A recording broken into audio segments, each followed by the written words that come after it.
Pour se mettre en conformité avec la loi sur l'aménagement du territoire, la ville d'Écublens doit réviser son plan d'affectation communal, nommé PACOM. Un tel plan doit être révisé tous les 15 ans ou lorsque les circonstances l'exigent. Le canton de Vaud accompagne les communes dans leur démarche et constitue l'autorité de contrôle et de validation des plans d'affectation. Le PACOM règle le mode d'utilisation du sol en définissant l'usage des différentes zones d'affectation de la commune selon des typologies de zones équivalentes dans tout le pays. Chacune de ces zones possède des règles constructives distinctes. Dans ce cadre, la ville d'Écublens a consulté la population sur ses préoccupations avec une démarche participative appelée Écublens demain. Suite à cette démarche, la municipalité a défini 9 engagements thématiques traités au sein des zones d'affectation. Par exemple, identifier les zones prioritaires à végétaliser ou encore encourager la création d'espaces de rencontre. Ces engagements seront mis en évidence au fil de la présentation. Voici un aperçu des différentes zones et de leurs caractéristiques. Les zones centrales comprennent les bourgs villageois du Moty, de Bassange et du Villard. Elles ont pour but de préserver la qualité patrimoniale et architecturale des bourgs villageois afin de maintenir leur identité historique. La zone d'habitation de moyenne densité se décline en catégories A, B ou C, en fonction de la densité. Elle accueille principalement des immeubles d'habitation et se concentre au nord et au centre de la commune. La zone mixte est destinée à accueillir des habitations et des activités. Elle est principalement située le long des axes routiers ou de lieux d'animation. La zone d'habitation de faible densité représente la zone villa, principalement située au sud de la commune. La zone affectée à des besoins publics recense toutes les parcelles destinées aux constructions et installations d'utilité publique, comme les écoles, le centre socioculturel ou les bâtiments communaux.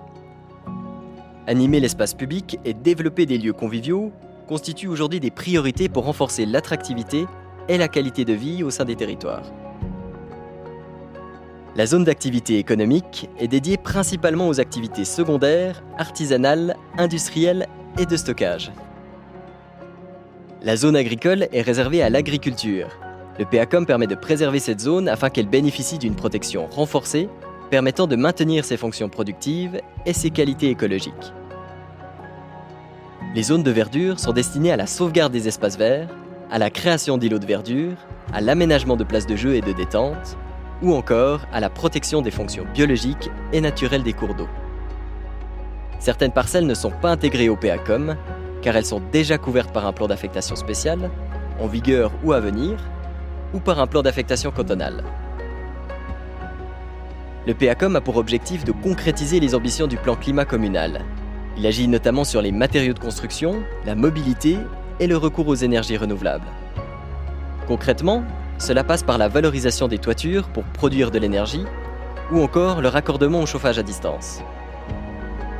Le PACOM a aussi pour ambition de favoriser et de développer la végétalisation. Afin d'identifier les zones prioritaires à végétaliser, plusieurs études ont été menées parallèlement au PACOM. Les propriétaires peuvent notamment s'appuyer sur une stratégie paysage. Afin d'intégrer les enjeux du développement durable au PACOM, un indice de verdure et un taux d'arborisation adaptés à chaque zone sont instaurés. Ils permettent d'assurer un certain pourcentage d'espaces verts et de garantir la plantation d'un nombre d'arbres sur chaque parcelle. Le but est d'atteindre une couverture arborée suffisante, de favoriser la biodiversité et de lutter contre les îlots de chaleur. Le PACOM accompagne également la création de chemins de mobilité douce grâce à des itinéraires sécurisés. Ces derniers relieront les principaux sites d'intérêt ainsi que les espaces naturels afin d'encourager des modes de déplacement plus durables. Dans les différentes zones, les pieds des immeubles représentent un potentiel stratégique pour favoriser les interactions sociales. Le PACOM encourage la mise en valeur de ces espaces et constitue un outil pour améliorer la qualité des aménagements privés.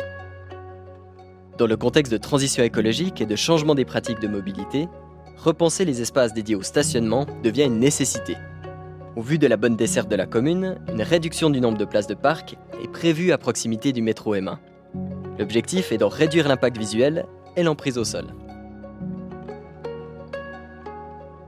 Au fil de son développement, Écublens a vu émerger ce qu'on appelle des centralités, comme le Moty, le centre historique, ou la plaine du Crozet, plus contemporaine.